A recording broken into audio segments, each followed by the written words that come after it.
Welcome to another marvelous episode of College Football Showdown. I am the governor of college football, and with me, as always, is my co-pilot, Jalen Wilson.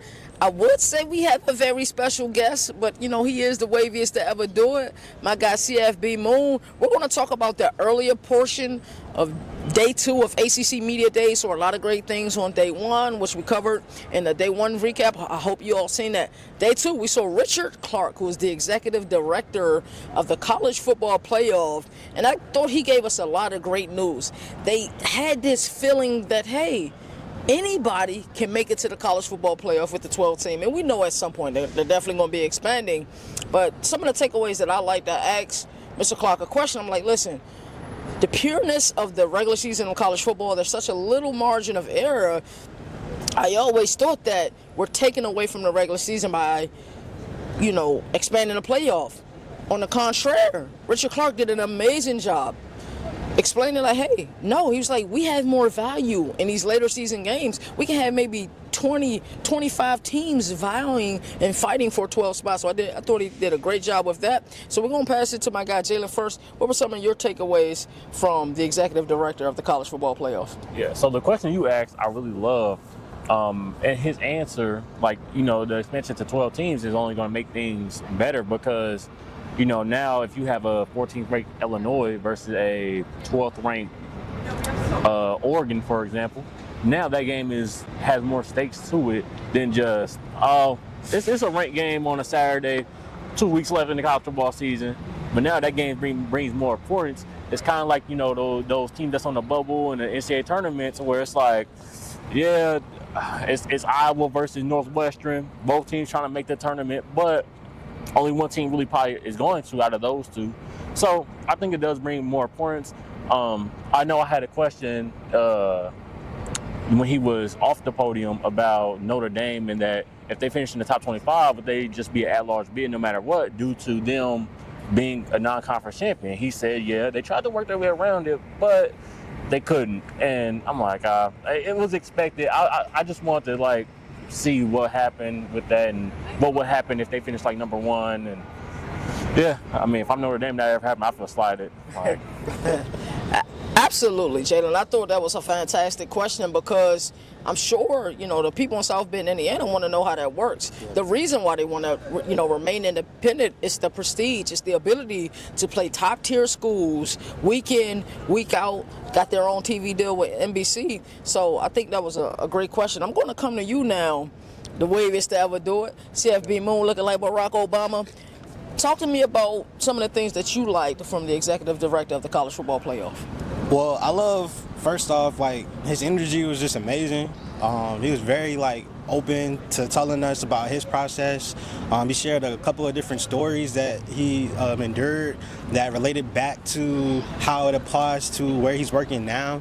I think he was also very informative about, you know, the games that get hosted by the schools in the first round. That was one of the key parts to me that stood out because those schools are hosting the home games and it's going to bring more revenue to the universities, to the colleges. It's going to be, he was asked about like accommodations. What accommodations are you making to safeguard this process? And he talked about like, hey, 2 weeks of healing for the players, 2 weeks of player health is their focus and their priority, but also like making sure the infrastructure is in place so that these host cities, these host schools can do a good job of that. And then lastly, I just love the fact that he said that there was a question about if the national championship would be taken out of states and played overseas in London, and he shut that down so fast game, bro. And said that if he moved it to London with all the cities that are vying for a national championship appearance, he would have a target on his back and he wouldn't be able to live that down. So I just love how he was a straight shooter with us and like kept it P. Great point, Moon. And to piggyback off of something that you were just saying, that 2 week period is so amazing because guess what happens around the middle of December? You have final exams for first semester. So by the time that 2 week period happened, you should have roughly a few days where you can just be an athlete and just focus on playing that game, whether it's on campus or you have to travel to someone's campus. So shout out to Mr. Clark. I thought he did a phenomenal job. Very energetic. Very energetic. Kind of gave me more hope in the expansion because I never looked at it that way. And this is something Nino and I have talked about. He was like, well, because Nino always had the opposite opinion. Like, no, I think it can still have that pureness and that light margin of error that I always wanted. Moving right along, we seen Pat Narduzzi and Pitt. Today they were the first team to the podium, but the second, people to the podium today. And I was really excited to see Pat Narduzzi. Last year, a lot of us expected Pitt to have one of those Pitt-like years. We're talking about, one of those 9-3, maybe like an 8-4 year. Things just didn't pan out at all. 3-9. That's not Pitt football, and that's something that Pat Narduzzi talked about. That it's just not Pitt football. He also gloated that, hey, since 2010, only 3 teams have won the ACC championship. He said they are Florida State, Clemson, and Pitt, and he made sure he let everybody know that. So I thought that was pretty phenomenal. He also talked about how in order to improve this defense, they need to be able to move the ball offensively. Got a new offensive coordinator in. They're expected to move the ball and score more touchdowns, and they can play that Pitt-style football that they want to play. Jalen, what did you like from Pat Narduzzi? Yeah, what you said about the offense, like the offense needs to move the ball, and he spoke about like how he doesn't change his offense coordinator, like he doesn't pigeonhole them, and he doesn't like hold them back. He lets them do what they do, and he talked about how that's the way it was when he was at Michigan State under D'Antonio. D'Antonio. So I like that, and I'm like, I really like the answer because I'm like, that's the way it should be. He basically said, I don't watch over any of my offense coordinators' backs, and like I don't have chains on them, so they get to freely do what they want, and if they feel like the right play is the right play, then it's the right play. I feel like it was amazing that he said that because people don't say things like that unless someone made that statement. Because, we felt like, okay, we got, Riley calling plays down in Clemson, and we feel like it's not the same when he was with TCU. So I think it's important that head coaches address it the way it is. Yeah. Moon, I'm going to come over to you. You have a unique ability when you're talking with these players and you're talking to these coaches. You do something called rapid fire questions, and I feel like you get to know these players different from most media get to know them. Can you talk about a little bit your time with Pitt today, the players that you talked to, and as well as talking with Pat Narduzzi? They talked about the student section. One of the words that they use for Pitt fans, if you're watching right now, is loyal, dependable, reliable. They really look at y'all as that for them, and they're going to need y'all this season. Pat Narduzzi, for me, stole the show as far as rapid-fire questions. This was his first time playing a game, so he enjoyed the lightheartedness. I asked him what his favorite moment was and his all-time favorite Pitt moment, and he said winning the championship. ACC championship. I laughed and he said, "Why you laughing?" I said, "Cause I want to see y'all win like that again." And like just the energy that he gave, he actually just kept it a buck. Like he said what the elephant in the room is. And we care about the elephant in the room. We want it to be addressed, just like yesterday with Jim Phillips and what he did. We wanted it to be addressed. He just plain out and said it. He said our run defense was absolutely horrible, and last year I had high expectations, but it all went to horse shit. That's what his words were. I said, "What are your expectations for this year?" He said, "Well, we're trying to go from horse shit to championships." And that alone right there is a tidbit that I took away and said, I love his energy. I love how serious he is, how demanding he is, but at the same time, like, he's just a straight shooter. He's gonna keep it a buck, and he did that last year. And obviously it didn't go, like, last year did not go exactly how Pitt wanted it anyway. But the players, they look like they're more energized. You can see the light in their eyes, like they're excited to be here. And I got good vibes from really all the players and the SIDs from Pitt. So shout out to them. And we're gonna be able to go out there. So yeah. Speaking more. Speaking more about what you were just talking about, Moon. It's crazy to see the players take on the identity of the coach. And with the players, you saw that honesty, that integrity, that decency, but you also saw that straight shooter as Mr. Phillips is walking by. Also saw that straight shooter And it was crazy because Moon asked him, like, yo, who got the best strip on the team? Everybody said Donovan McMillan, the safety who had over 100 tackles last year. So it was exciting to see that.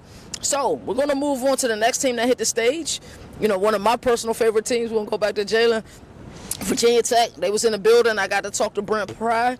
I got to tell him, because I feel like national media don't understand it, because a lot of these SEC schools get a lot of hype. But Virginia Tech has the best in-game stadium environment. Listen, I do not do drugs. The closest thing I've been to doing drugs is being in Lane Stadium and Enter Sandman come on. And he spoke about that passion. He says he just feels it. He said even when he walking in the locker room, and I think he said they were playing Johnny Cash, and then by the time he gets out there, you hear Enter Sandman. So it was amazing to talk about that. Jalen, you got to talk to a superstar stud, Kyron Jones, the quarterback for Virginia Tech. Last year, he transferred from Baylor.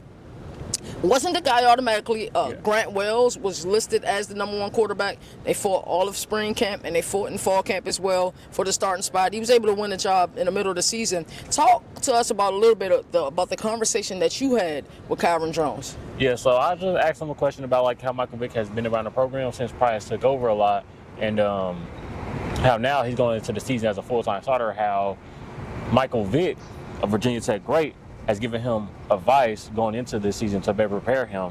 And I mean, he was like, yeah, he's giving me advice. And I mean, basically answer my question. He gave me advice. He wasn't long-winded or anything, so. But yeah, I mean, I really like that because a great in Michael Vick is talking to Up and coming great. Yeah. So like I just feel like that's a good chemistry point, and I feel like that's a good connection to have. When you have some of the athletes that Virginia Tech has, you were talking about the Eddie Royals, who's going back to the conference, actually works for ACC Network, who's going back to the stadium, the D'Angelo Halls, pouring into that. The Michael Vicks, the greatest athlete to ever play there, is coming back to Blacksburg. Cam Chancellor, they are all coming back to Blacksburg to build where Virginia Tech was in the early 2000s. The Tyrod Taylors, that is exciting to see. Moon, we're going to come to you last, and we're going to close out the show with you. What did you like from Virginia Tech, and what are some of your expectations for the Hokies this upcoming season? Well, the constant question that got asked today for Virginia Tech is like, how are y'all been handling all of the newfound love and attention that y'all been getting as far as preseason expectations for the Hokies? Brent Pry has been taking it like, you know, the methodical approach, one day at a time, and he's also, that's what I know him to be. He's a man's man, so like I take his coach's son. Like I take his word for it. As far as like the players, it was great to see like Kyron Jones up there today. Like that was really fire. The players that they had represent for VTech did a great job. You had an amazing question about about Maryland, and for Dorian Singer, and what that was like for him to grow up through PG County, and he really opened up to us. Like, I really feel like we ask questions that make players have to be more intentional and open up, and I think the governor did a great job of like helping Dorian open up to us and tell us what that was like as far as his recruiting process and everything. But ultimately, like, it's a win, A+ for Virginia Tech, just simply because they went in and they had, like, they do have expectations, but we didn't have any sound bites that's gonna come out of here that's like, you know, detrimental, kind of like yesterday where Phillips was just going guns blazing, just like the whole entire time. So yeah, I give him a solid grade, bro, and I'm excited for what Virginia Tech is gonna do this year. But I think we just gotta go out on a limb and say that they are, and not be like on the fence with it. I think the people out there might be on the fence, but after what we saw today, I feel like we all like pretty confident for what we're gonna see from them this year. And I don't want to be a homer, and you can call me a homer, but out of the 5 teams we saw over the last 2 days, they had the most business-like approach. This is business as usual. This is something that we have to handle. Jalen, go ahead and take us home before I close it out. Yeah, so day 2 of ACC Media Days. You know we're going to have y'all covered for day 3 as well, KT. As I always like to say, and there are no more victories in a sport that survive in the fast. That's why college football has the greatest regular season. And until next time, for Jalen Wilson, a.k.a. Just Jalen, for Deshaun Minor, a.k.a. the waviest ever do it, I am the governor of college football. You all take care.